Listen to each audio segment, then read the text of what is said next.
Good morning students.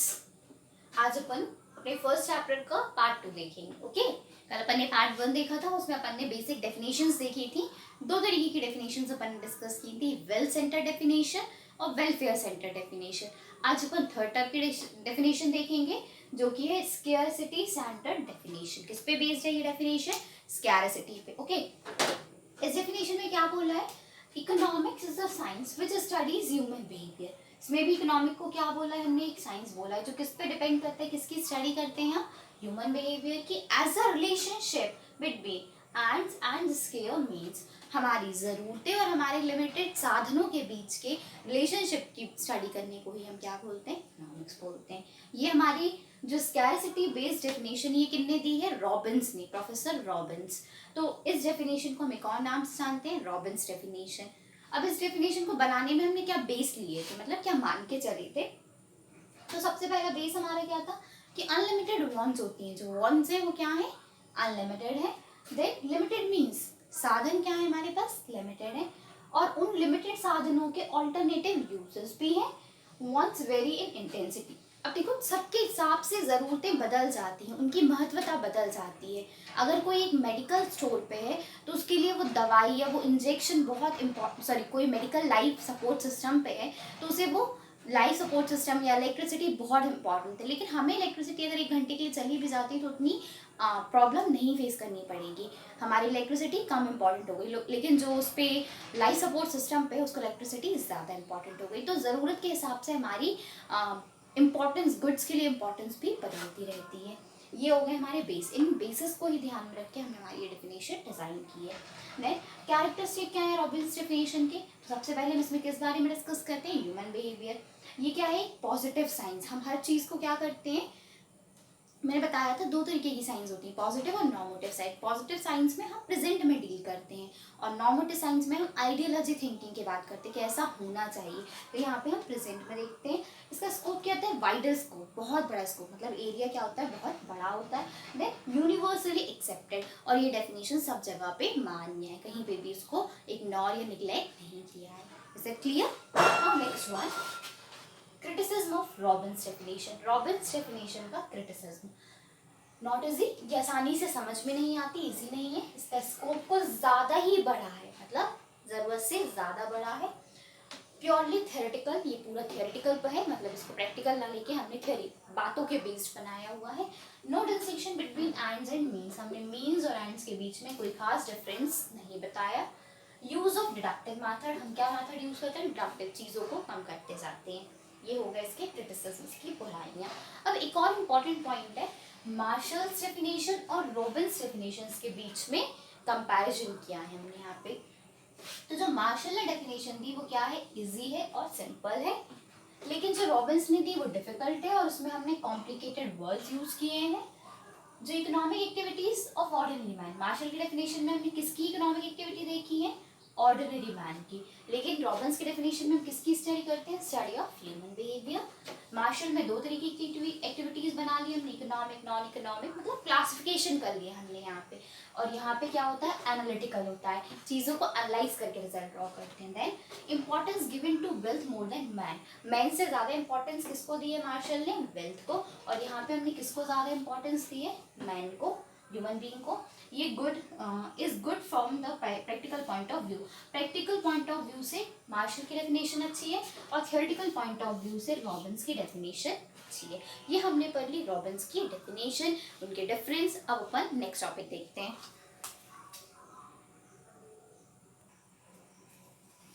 Okay, आगे देखते हैं। आखिरी टॉपिक है हमारा अदर्स डेफिनेशन, कुछ और डेफिनेशन। तो इसमें सबसे इंपॉर्टेंट है प्रोफेसर जेके मेहता की डेफिनेशन। तो हम जेके मेहता की डेफिनेशन देखते हैं। इकोनॉमिक इज अ साइंस, इन्हें भी इकोनॉमिक को साइंस बोला है, जिसमें हम किसके बारे में पढ़ते हैं? ह्यूमन बिहेवियर के बारे में। As an attempt to reach the state of wantlessness, हम क्यों पढ़ते हैं ह्यूमन बिहेवियर के बारे में? ताकि हम स्टेट ऑफ वांटलेसनेस के बारे में तक पहुंच जाए, मतलब ऐसी स्टेट जहाँ पे किसी को कोई वांटेड नहीं, सब संतुष्ट हैं, किसी को कुछ नहीं चाहिए। जनरली ये पॉसिबल है नहीं, ये सिचुएशन क्या है? इमेजनरी, कभी हमारी वांट्स सेटिस्फाई नहीं हो सकती। इस डेफिनेशन का बेस क्या है? Human wants are cause of sorrow, हमने ह्यूमन वांट्स को ही सारी परेशानी की जड़ मानी है। Man remains busy always in satisfying these wants. हमने क्या माना है कि ह्यूमन बींग्स हमेशा अपनी वॉन्ट्स को सेटिस्फाई करने में व्यस्त रहता है।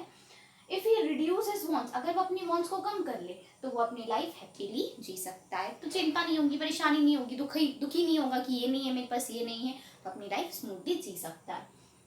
Economics can help man by satisfying his reduced wants or reach the state of wantlessness। Economic मदद कर सकता है ह्यूमन बीइंग की कि वो अपनी wants को कम कर ले और wantlessness की स्टेट पे पहुंच जाए जहाँ पे उसको अब कुछ भी चाहिए नहीं है। ओके, अब ये जेके मेहता की डेफिनेशन के बेसिस हो गए। अब हम क्या देखेंगे, इसके क्रिटिसिज्म क्या है, प्रोफेसर मेहता की डेफिनेशन के क्रिटिसिज्म क्या है। तो सबसे पहले ये क्या है, थ्योरी है, कहने की बातें, जनरली ऐसा नहीं होता है। इनडिस्क्रिमिनेटिव व्यू, लोगों की अपनी अपनी भावनाएं होती, सबकी मेंटल स्थिति क्या है उसके हिसाब से इसके व्यूज बदलते जाते हैं। इमेजिनेशन ऑफ आइडियल मैन, हमने ऐसे आइडियल मैन को मान लिया जो अपनी सब चीज़ों से संतुष्ट है, उसको अब कोई मोह माया कुछ नहीं चाहिए, सब कुछ है उसके पास, आगे उसे और कुछ जरूरत नहीं है। जनरली पॉसिबल नहीं होता है। Professor marshals definition is widely acceptable, जो प्रोफेसर मार्शल ने डेफिनेशन दी थी वो बहुत बड़े पैमाने पे एक्सेप्टेबल है क्योंकि वो सिंपल है और प्रैक्टिकल है। तो सही डेफिनेशन हमारे लिए कौन सी है, प्रोफेसर मार्शल की। ये क्लियर हुआ। अब हम एक और डेफिनेशन देखते हैं, ग्रोथ सेंटर डेफिनेशन, जो किसने दी है हमें, सैमुअल्सन्स, प्रोफेसर सैमुअल्सन्स।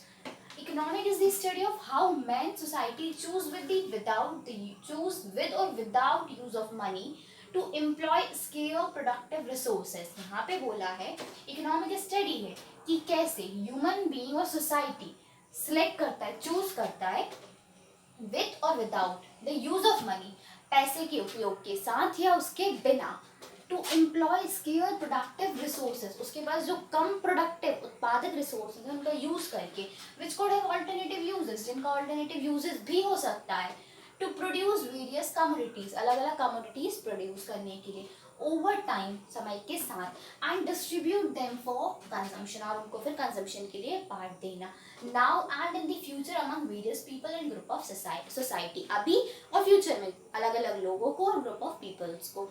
डेफिनेशन बहुत सिंपल है, देखते हैं। यहाँ पे बोला है कि कैसे ह्यूमन बीइंग अपने लिमिटेड स्केयर रिसोर्सेज से सिलेक्ट करता है कि उसको कौन से गुड्स प्रोड्यूस करने हैं with the use of money और without the use of money, ताकि वो गुड्स को प्रोडक्टिव बना सके, उन प्रोडक्टिव रिसोर्सेज से कुछ गुड्स प्रोड्यूस कर सके और लोगों को कंजम्पशन के लिए अवेलेबल करा सके। ये डेफिनेशन किसने दी है हमें, सैमुअल्सन्स ने। इस डेफिनेशन के कैरेक्टरिस्टिक क्या है, हमने ज्यादा ध्यान किस पे दिया है, नीड ऑफ चॉइस, हमें चूज करना होगा। Dynamic as it includes element of time, हमने यहाँ पे समय को इंक्लूड किया है तो ये डायनामिक है, मतलब जैसी कंडीशन होगा, जैसा समय होगा वैसे डेफिनेशन चेंज हो जाएगी। At a period of time, हमने ये एक निश्चित समय के लिए बनाई है, आज फैशन कुछ और है कल कुछ और है, तो चीजें बदल जाएंगी। अब हमारा नेक्स्ट टॉपिक है इंपॉर्टेंस ऑफ इकोनॉमिक्स। इकोनॉमिक्स क्यों जरूरी है, तो इसके लिए 2 पॉइंट्स बनाए हैं, थियोरेटिकल इंपॉर्टेंस और प्रैक्टिकल इंपॉर्टेंस। तो पहले थियोरेटिकल इंपॉर्टेंस देखते हैं। तो थियोरेटिकल इंपॉर्टेंस से क्या होता है, हमारा मेंटल डेवलपमेंट, हमारा दिमाग तेज चलता है, सोचने की क्षमता बढ़ती है, डेवलप्स द जजमेंट, हम चीज़ों को देखते हैं, सुनते हैं, समझते हैं, उसके बाद कोई जजमेंट करते हैं तो हमारी बोला निर्णय लेने की या जजमेंट देने की क्षमता इंक्रीज होती है। नॉलेज ऑफ इकोनॉमिक सिस्टम, हमें इकोनॉमिक सिस्टम का नॉलेज होना ज़रूरी है, अगर हम इकोनॉमिक सिस्टम के बारे में नहीं जानते तो हम काम नहीं कर सकते। देन एडुकेट सिटीजन्स को क्या करते हैं, एडुकेट करते हैं, उनको प्रॉपर नॉलेज इन्फॉर्मेशन प्रोवाइड करते हैं। इसके बाद हम पढ़ेंगे प्रैक्टिकल इम्पॉर्टेंस। ओके, अब हम आगे देखते हैं प्रैक्टिकल इम्पॉर्टेंस। प्रैक्टिकल इम्पॉर्टेंस क्या होता है, तो ये यूजफुल टू कंज्यूमर, किसके लिए यूजफुल होता है, हमारे कंज्यूमर्स के लिए यूजफुल होता है। Next one, useful to academicians, academicians के लिए भी यूजफुल रहता है। सिग्निफिकेंस फॉर द प्रोड्यूसर, किसके लिए सही सिग्निफिकेंस इंपॉर्टेंस है, प्रोड्यूसर के लिए। यूटिलिटी ऑफ हाउस होल्डर्स, घर वालों के लिए, हाउस होल्डर्स के लिए भी जरूरी है। And utility of businessman, businessman के लिए भी ये हेल्पफुल होता है। ये हो गया प्रैक्टिकल, मतलब जो थ्योरेटिकल नॉलेज हमने पढ़ा था उसको प्रैक्टिकल इंप्लीमेंट करना ही कहलाता है practical theory. Now next one is importance of study of economic in India. Economy India में पढ़ना क्यों जरूरी है, तो सबसे पहले इकोनॉमिक बैकवर्डनेस, हमारे यहाँ पे बहुत पिछड़ा वर्ग है, लोग बहुत ज़्यादा जागरूक नहीं है, अच्छा बिजनेस नहीं कर पा रहे हैं, तो इसके लिए इकोनॉमिक ज़रूरी है। सोशल लेवल्स, बहुत सारी बुराइयाँ, सामाजिक बुराइयाँ, कुरीतियाँ हैं, उनको हटाने के लिए रिलीजियस सुपरस्टिशंस, हम ना सुपरस्टिशंस में ज़्यादा बिलीव करते हैं, ऐसा करने से ऐसा हो जाएगा, भगवान गुस्सा हो जाते हैं, इन सबको हटाने के लिए ज़रूरी इकोनॉमिक। इंफ्रास्ट्रक्चर डेवलपमेंट, हमारे यहाँ पे रोड्स, डैम्स, ब्रिज बनाने के लिए ज़रूरी है economics. Expansion of international market, international market को बढ़ाना, इंपॉर्टेंस समझाना कि हमें क्यों इम्पोर्ट्स करना चाहिए, कोई क्यों एक्सपोर्ट्स करना चाहिए, ये सब डिटेल में समझाने के लिए इकोनॉमिक्स स्टडी करना ज़रूरी है ना। स्कोप ऑफ इकोनॉमिक्स, इकोनॉमिक्स का क्या स्कोप है?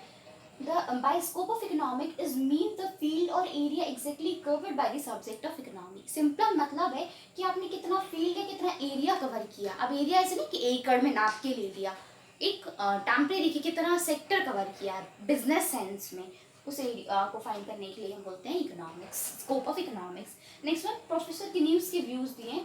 इकोनॉमिक क्या है? मैटर ऑफ इकोनॉमिक्स है एंड नेचर ऑफ इकोनॉमिक्स। ये प्रोफेसर किनीज ने अपनी डेफिनेशंस में कहा है क्या? Subject matter of economics and nature of economics. Okay, now next one, modern economist view क्या है? ये तो पुरानी ओल्डेस्ट व्यू हो गए। अब मॉडर्न इकोनॉमिस्ट क्या बोलते हैं? The relationship of economic with other social science is not a part of scope of economics.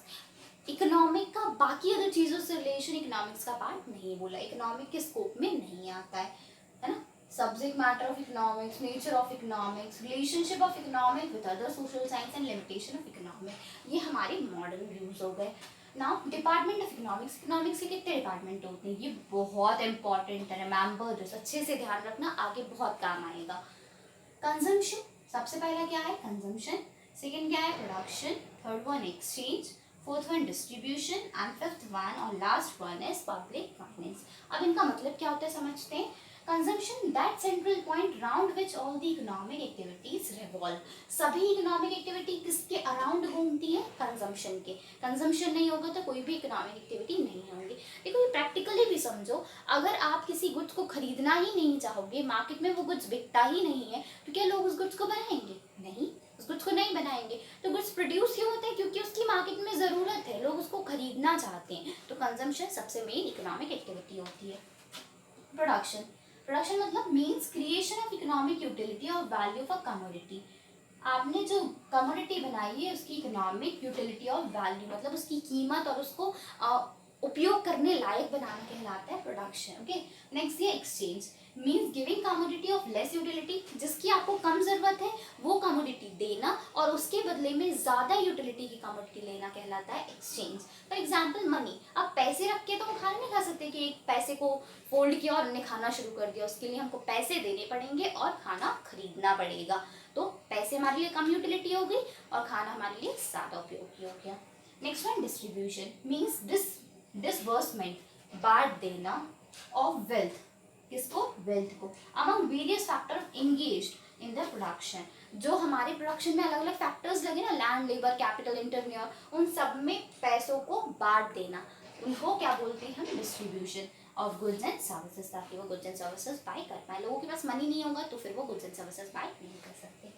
Public finance refers to that branch of economy which studies of the people, revenue, taxes, etc. जहाँ पे हम people की money, income, revenue, banking, financing को discuss करने लगते हैं, वो कहलाता है हमारा पब्लिक फाइनेंस।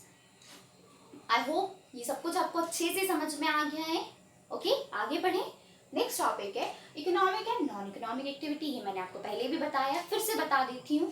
इकोनॉमिक एक्टिविटी किससे कंसर्न होती है? वेल्थ से।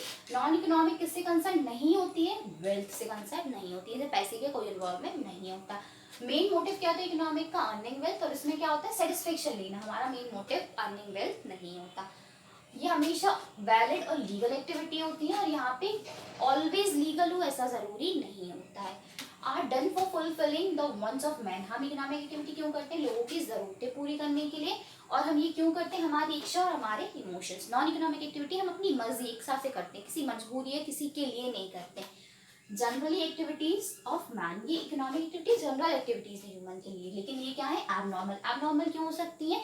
आप गैम्बलिंग भी कर रहे हो, आपको मजा आता है जुए खेलने में, गैम्बलिंग करने में, तो ये एबनॉर्मल एक्टिविटी, इलीगल एक्टिविटी आप कर रहे हो, गलत तरीके से कर रहे हो। देन इसका स्कोप क्या होता है? लिमिटेड होता है, और इसका स्कोप क्या होता है? वाइड होता है। इसके साथ ही हमारा सेकेंड पार्ट भी कंप्लीट होता है। Okay, have a good day.